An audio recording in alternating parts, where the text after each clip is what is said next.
അതുകൊണ്ട് എൻ്റെ നെഞ്ചു മുതൽ താഴേക്ക് തളർന്നു പോയി. ഞാൻ അതിനെ അത്ര കാര്യമായിട്ട് മൈൻഡ് ചെയ്തില്ല. ഞാനിന്ന് ലോകം മുഴുവൻ ഓടി നടക്കുമല്ലേ. നോർമലി നമുക്കറിയാം, നെഞ്ചു മുതൽ തളർന്ന ഒരാൾ ഒറ്റയ്ക്ക് എങ്ങനെ ജീവിക്കും, എങ്ങനെ പരിക്കാത്തു നിന്ന് പുറത്തിറങ്ങും, അങ്ങനൊരു ചിന്തയുണ്ട്. എന്താണ് ഈ സന്തോഷത്തിൻ്റെ രഹസ്യം? അതാണ് അവർ ചോദിക്കുന്നത്. എന്നാലും ഞാൻ ശ്രമിക്കാൻ തുടങ്ങി. പയ്യെ കൈകുത്തി വലിഞ്ഞ് നിവർന്നിരുന്നു. ഇതോ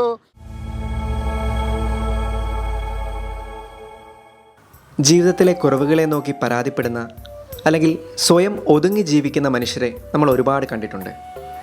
എന്നാൽ അവയൊക്കെ അതിജീവിച്ച് ജീവിതത്തിൽ സന്തോഷം കണ്ടെത്തുകയും ആ സന്തോഷത്തെ ചുറ്റുമുള്ളവരിലേക്ക് പകർന്നു നൽകുകയും ചെയ്തുകൊണ്ട് നമ്മളെ അത്ഭുതപ്പെടുത്തുന്ന ചുരുക്കം ചില മനുഷ്യർ കൂടിയുണ്ട്. അങ്ങനെ ഒരു വ്യക്തിയെ ഞങ്ങൾ പരിചയപ്പെട്ടു. ഇദ്ദേഹത്തെ ഞങ്ങൾ കാണുന്നത് പാലാരിവട്ടത്തെ ഒരു ചായക്കടയിൽ വെച്ചാണ്. ഇദ്ദേഹത്തിൻ്റെ മുഖത്തെ ആ ചിരിയാണ് ഞങ്ങളെ ഏറെ സന്തോഷിപ്പിച്ചത്. നമുക്ക് ആ വ്യക്തിയെ ഒന്ന് പരിചയപ്പെടാം. നമസ്കാരം. നമ്മളിപ്പോൾ ആയിരിക്കുന്നത് മുമ്പ് നമ്മൾ സൂചിപ്പിച്ചതുപോലെ ജീവിതത്തിൽ ആരോടും പരാതികളില്ലാതെ ജീവിതം എപ്പോഴും പോസിറ്റീവായിട്ട് കാണാൻ ആഗ്രഹിക്കുന്ന ഒരു വ്യക്തിയോടൊപ്പമാണ്. അദ്ദേഹം തന്നെ നമുക്ക് സ്വയം പരിചയപ്പെടുന്നതായിരിക്കും. എൻ്റെ പ്രിയപ്പെട്ട സഹോദരങ്ങളെ, എന്നെ ഞാനൊന്ന് പരിചയപ്പെടുത്തട്ടെ. എൻ്റെ പേര് കുഞ്ഞുമോൻ പുന്നപ്പറ, അങ്ങനെയാണ് ഞാൻ അറിയപ്പെടുന്നത്. ഞാൻ എടത്വക്കാരനാണ്. കുട്ടനാട്ടിലെ വെള്ളവുമുള്ള നാട്ടിലെ വള്ളംകളിയുടെ പഴയ ഒരു പങ്കായക്കാരനായിരുന്നു. അപ്പോൾ അങ്ങനെ അന്നത്തെ വള്ളംകളിയിൽ അങ്ങനെ ജീവിച്ചു. അതിനെല്ലാം ശേഷം ആരോഗ്യത്തോടെ ഒരു തൊഴിൽ ചെയ്ത് ജീവിക്കുന്ന സമയത്ത് സ്വന്തമായിട്ടുണ്ടായിരുന്ന ഒരു വർക്കിനകത്ത് ഒരു അപകടമുണ്ടായതാണ്. വലിയൊരു ഭാരത്തിനടിയിൽ ഇരുന്ന് വീണു. എൻ്റെ നെഞ്ചു മുതൽ തളർന്നു പോയി.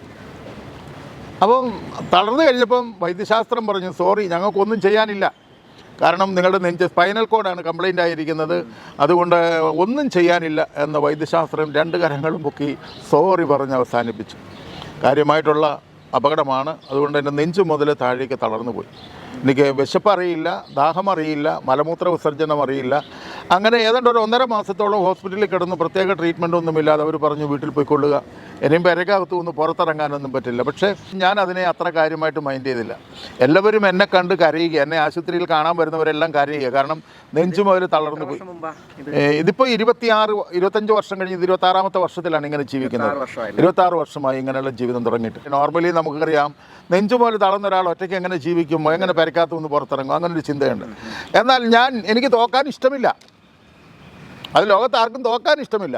പക്ഷേ ജയിക്കാൻ വേണ്ടത് പലതും ചെയ്യാത്ത കൊണ്ടാണ് പലപ്പോഴും തോറ്റുപോകും. ഞങ്ങൾ 11 മക്കളുള്ള ഒരു വീട്ടിൽ 4ാമത്തെ മകനാണ്. മക്കൾ കൂടുതലുള്ളത് ഭാഗ്യമാണ് കേട്ടോ. എൻ്റെ കൂടപ്പുറപ്പുകളെല്ലാം കൂടെ എന്നെ 2 കൈയിലും പൊക്കിക്കൊണ്ട് നടക്കുകയാണ്. അവസാനം ഞാൻ അവരോട് പറഞ്ഞു, നിങ്ങൾ എന്നെ ഒന്ന് വിട്ടേ, ഞാനൊന്ന് താഴെ ഇരിക്കട്ടെ, ഞാനൊന്ന് നിവർന്നിരിക്കട്ടെ. അവർ പറയുന്നത്, നീ എവിടെ, ഇനിയും നിനക്ക് കുഴപ്പം വന്നാൽ ഇതിലേറെ പ്രശ്നമാവും, അതുകൊണ്ട് ഇല്ല, ഞങ്ങൾ നിന്നെ പിടിച്ചോളാം, എടുത്തോളാം. എന്നാലും ഞാൻ ശ്രമിക്കാൻ തുടങ്ങി. പയ്യെ കൈകുത്തി വലിഞ്ഞ് നിവർന്നിരുന്നു. അതിനുശേഷം വീൽ ചെയർ കറക്കി വീട്ടിൽ നിന്ന് മുറ്റത്തേക്ക് ഇറങ്ങി. മുറ്റത്തോട്ട് ഇറങ്ങി കഴിഞ്ഞപ്പോൾ എൻ്റെ പഴയ കൂട്ടുകാരൊക്കെ ഓട്ടോറിക്ഷയിലൊക്കെ വരും. അവരെ കൈ കാണിച്ച് നിർത്തിയിട്ട് കൈകൊണ്ട് കാല് പിടിച്ച് ഓട്ടോറിക്ഷയിലേക്ക് വെച്ചിട്ട് ഞാൻ തൂങ്ങി കഷ്ടപ്പെട്ട് ഓട്ടോറിക്ഷയിൽ കയറും. അവരെൻ്റെ വീൽ ചെയർ കൂടെ മടക്കി വെച്ച് ഓട്ടോറിക്ഷയിൽ കയറ്റിയിട്ട് ഞാൻ അമ്മയോട് പറയും, അമ്മേ, ഞാനൊരിടത്ത് പ്രാർത്ഥനയ്ക്ക് പോവുക. വീട്ടുകാരോട് വേറെ ആരോടും അനുവാദം വാങ്ങിച്ചിട്ടില്ല. അനിയന്മാരൊക്കെ അറിഞ്ഞാൽ വലിയ വഴക്കുണ്ടാക്കും. എന്നാലും ഞാൻ പോയി. പണ്ട് 2 കാലയിൽ നിന്ന് ഞാൻ പ്രസംഗിച്ചുകൊണ്ടിരുന്ന സ്ഥലങ്ങളിലാണ് 4 വീലയിൽ ഞാൻ ചെല്ലുന്നത്. എല്ലാവരും വലിയ സഹതാപത്തോട് കുഞ്ഞും വന്നു എന്ന് പറഞ്ഞ് എല്ലാവരും വന്ന് വർത്തമാനമൊക്കെ പറയും. പക്ഷേ ഞാൻ അവരോട് ദൈവത്തെപ്പറ്റിയും ദൈവത്തിൻ്റെ കരുണയെപ്പറ്റിയും ദൈവത്തിൻ്റെ സ്നേഹത്തെപ്പറ്റിയും എനിക്ക് എൻ്റെ സഹനങ്ങളിൽ പരാതിയില്ലാതെ പറയുന്ന കേൾക്കുമ്പോൾ അവർക്ക് ഭയങ്കര പ്രത്യാശയാണ്. കുഞ്ഞുമോൻ ഇപ്പോഴും ഒരു കുഴപ്പമില്ലല്ലോ, നടക്കത്തില്ലെന്ന് മാത്രമല്ല ഉള്ളൂ, എന്നാലും കുഞ്ഞുമോന് കുഴപ്പമൊന്നുമില്ലല്ലോ, കുഞ്ഞുമോൻ ഇത്ര ഹാപ്പിയാണല്ലോ. അപ്പം എല്ലാവരും എന്നെ കൂടുതൽ സ്നേഹിക്കാനും അടുത്ത് വരാനും. എന്താണ് ഈ സന്തോഷത്തിൻ്റെ രഹസ്യം? അതാണ് അവർ ചോദിക്കുന്നത്. എനിക്ക് നഷ്ടമുണ്ട്, നെഞ്ചു പോലെ താഴോട്ട് ഞാൻ എഴുന്നേക്കില്ല, നടക്കില്ല, അതൊക്കെ ഒരു സ്വാഭാവിക കാര്യം. പക്ഷേ എനിക്ക് നെഞ്ചിന് മുകളിലോട്ട് ജീവനുണ്ടല്ലോ, എനിക്ക് കാണാമല്ലോ, എനിക്ക് കേൾക്കാമല്ലോ, എനിക്ക് ചിന്തിക്കാമല്ലോ, എനിക്ക് സംസാരിക്കാമല്ലോ. തന്നെയല്ല, എൻ്റെ കർത്താവിനെ പറ്റി എനിക്ക് പറയാമല്ലോ. ഒത്തിരി സങ്കടത്തോടെ വരുന്ന മനുഷ്യരുടെ മുമ്പിൽ നമ്മൾ ഇത്രയും വലിയ സഹനത്തിന് നടുവിലിരുന്നു കൊണ്ട് വളരെ ഹാപ്പിയായിട്ട് അവരോട് സംസാരിക്കുമ്പം അവർക്കൊക്കെ ഭയങ്കര സന്തോഷമാണ്. ചേട്ടൻ, ഈ അപകടം സംഭവിക്കുമ്പം മക്കളെല്ലാം തീരെ ചെറിയ പിള്ളേരാണെന്ന് പറഞ്ഞു കേട്ടിട്ടുണ്ട്. അപ്പോൾ അവിടെ നിന്നൊക്കെ അത്രയും ബുദ്ധിമുട്ടിൻ്റെ സമയത്ത്, അങ്ങനൊരു സമയത്ത് ഇങ്ങനൊരു അവസ്ഥയിലാവുക എന്ന് പറഞ്ഞു കഴിഞ്ഞാൽ ഇച്ചിരി ബുദ്ധിമുട്ടുള്ള കാര്യമാണ്. അപ്പോൾ അതിനെക്കുറിച്ചൊക്കെ വന്ന് അവിടുന്ന് എങ്ങനെയാണ് ചേട്ടൻ ഇങ്ങനെ പിടിച്ച് കയറി വന്നത്? ഇപ്പോൾ ആയിരിക്കുന്ന രീതിയിൽ സന്തോഷത്തോടെ എപ്പോഴും എന്നെ നോക്കുന്നവർക്ക് പോലും ഒരു സന്തോഷം കൊടുക്കണം എന്നുള്ളത്, എന്നെ ഇങ്ങനെ നോക്കണ്ട, എന്നെ ചിരിച്ചുകൊണ്ട് എന്നിടയ്ക്ക് സമീപിച്ചാൽ മതി എന്നുള്ളൊരു നിലയിലേക്ക് ചേട്ടൻ വന്നതിൻ്റെ ആ ഒരു കഥ ഞങ്ങൾക്കൊന്ന് പറഞ്ഞു തരുമോ? ഞാൻ ആക്സിഡൻ്റ് ആകുമ്പോൾ എനിക്ക് 42 വയസ്സുണ്ട്. എനിക്ക് ആ സമയത്ത് 3 കുഞ്ഞുങ്ങളാണ് ഉള്ളത്. 12 വയസ്സ്, 10 വയസ്സ്, 2.5 വയസ്സുള്ള 3 പെൺകുഞ്ഞുങ്ങൾ. എല്ലാവരും എന്നോട് ചോദിച്ചു, ഇനി എന്നാ ചെയ്യും? അപ്പം ഞാൻ അവരോട് പറഞ്ഞു, ഈ മക്കളൊന്നും എൻ്റെ അല്ല. അപ്പോൾ കേട്ടവരൊക്കെ എന്നെ ഇങ്ങനെ നോക്കി, ഇയാൾ ഇത് പൊട്ടത്തരായി പറയുന്നത്, അയാളുടെ ഭാര്യ പ്രസവിച്ച അയാളുടെ കുഞ്ഞുങ്ങൾ അയാളുടേതല്ലെന്ന്. ഞാൻ പറഞ്ഞു, ദൈവം തന്നല്ലേ, ജാതി മത വ്യത്യാസമില്ലാതെ വിവാഹം കഴിച്ച് ജീവിക്കുന്ന ഓരോരുത്തർക്കും ആ സൃഷ്ടാവ് തരുന്ന വലിയൊരു ദാനമല്ലേ മക്കൾ. അത് തന്നത് ദൈവമല്ലേ, അല്ലെ സൃഷ്ടാവല്ലേ. അപ്പോൾ അതുകൊണ്ട് സൃഷ്ടാവ് തന്ന ഒരു ജീവനെ പറ്റി ഞാൻ എന്തിനു ഒത്തിരി ആകുലപ്പെടുന്നു. ഞാൻ പറഞ്ഞു, അവരെ സൃഷ്ടിച്ച ദൈവം ജീവിക്കുന്നുണ്ട്, അവർക്ക് വളരാനുള്ള നന്മകൾ ദൈവം നൽകിക്കൊള്ളും. ഇന്ന് അവർ 3 പേരിൽ മൂത്ത ആൾ ഖത്തറിൽ ജോലി ചെയ്യുന്നു, രണ്ടാമത്തെ ആൾ ഇവിടെ എറണാകുളത്ത് തന്നെ ജോലി ചെയ്യുന്നു, കൊച്ചുമോൾ എയർ ഹോസ്റ്റസായിട്ട് ഇന്ന് ജോലി ചെയ്യുന്നു. സങ്കടങ്ങളും സഹനങ്ങളും നിരവധിയുണ്ട്, പക്ഷേ അതൊന്നും എന്നെ കീഴ്പ്പെടുത്തിയിട്ടില്ല. അതിന് ജാതിമത വ്യത്യാസമില്ല, സഹനത്തിന് ജാതിമത വ്യത്യാസമില്ല. എല്ലാ സമൂഹത്തിൽപ്പെട്ട മനുഷ്യർക്കും സഹനങ്ങളുണ്ട്. പക്ഷെ ഒരു കാര്യം നമ്മൾ മനസ്സിലാക്കേണ്ടത്, സഹനത്തിന് അടിയിൽപ്പെട്ടു പോകരുത്. ഇത് നമ്മൾക്ക് അതിജീവിക്കാൻ പറ്റാത്ത ഒന്നും നമ്മുടെ ജീവിതത്തിൽ സംഭവിക്കില്ല. അതാണ് എൻ്റെ ഏറ്റവും വലിയ പ്രത്യേകത. പേരക്കകത്തുനിന്ന് പുറത്തിറങ്ങത്തില്ല എന്ന് പറഞ്ഞെടുത്ത് ഞാനിന്ന് ലോകം മുഴുവൻ ഓടി നടക്കുമല്ലേ, പേരക്കകത്തൊട്ട് ഇരിക്കുന്നുമില്ല. എന്നെ ദൈവം എന്നെ, ഞാനിങ്ങനെ പറയുന്നത്, ദൈവം എന്നെ സുഖപ്പെടുത്തിയില്ല, പക്ഷെ അവൻ എന്നെ ബലപ്പെടുത്തി. അതിങ്ങനെ ഒരു പാട്ട് ഞാൻ തന്നെ എഴുതിയത്, അത് ഞാൻ തന്നെയാണ് പാടിയിരിക്കുന്നത്. അതിങ്ങനെ, കർത്താവ് എന്നെ സുഖപ്പെടുത്തിയില്ല, എങ്കിലും ഇന്നവൻ ബലപ്പെടുത്തി എന്നെ. കരുതലോടെ കാക്കുന്നവൻ, കരുണയോടെ നോക്കുന്നവൻ, നിത്യജീവൻ എനിക്കായി നൽകിടും ദൈവം. കർത്താവെന്നെ സുഖപ്പെടുത്തിയില്ല, എങ്കിലും ഇന്നവൻ ബലപ്പെടുത്തി എന്നെ. ഇപ്പം പരിചയപ്പെടുത്തിയ സമയത്ത്, ഇപ്പോൾ പാട്ടുകാരനാണെന്ന് പറഞ്ഞല്ലോ, പരിചയപ്പെടുത്തിയ സമയത്ത് നമ്മളോട് പറഞ്ഞായിരുന്നു ചുണ്ടൻ വള്ളംകളിയിൽ പങ്കായക്കാരനായിട്ടൊക്കെ പോയിട്ടുണ്ടെന്ന്.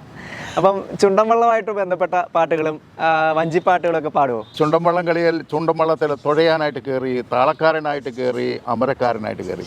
അപ്പോൾ ഈ താളം കൊടുക്കാൻ, ഈ പാട്ട് പാടാനായിട്ട് നല്ലൊരു കഴിവുണ്ട്, നല്ലൊരു ശബ്ദമായിരുന്നു. അതുകൊണ്ട് ഈ വള്ളംകളിക്ക് പാടിക്കൊടുക്കുക എന്നുള്ളതൊരു ആയാസകരമായ പണിയാണ്, എന്നാലും ഭയങ്കര ഇഷ്ടമാണ്. കാരണം 100ഓളം പേര് നിവർന്നിരിക്കുമ്പോൾ അവരുടെ നടുവിൽ നിന്നുകൊണ്ട് താളത്തിൽ പാടിക്കൊടുത്താൽ ഒന്നിച്ച് തുഴ വീണ് ഒന്നിച്ചെന്ന് ആഘോഷമായിട്ട് തുഴഞ്ഞു പോകുമ്പോൾ അതൊരു ഭയങ്കര സന്തോഷമാണ്.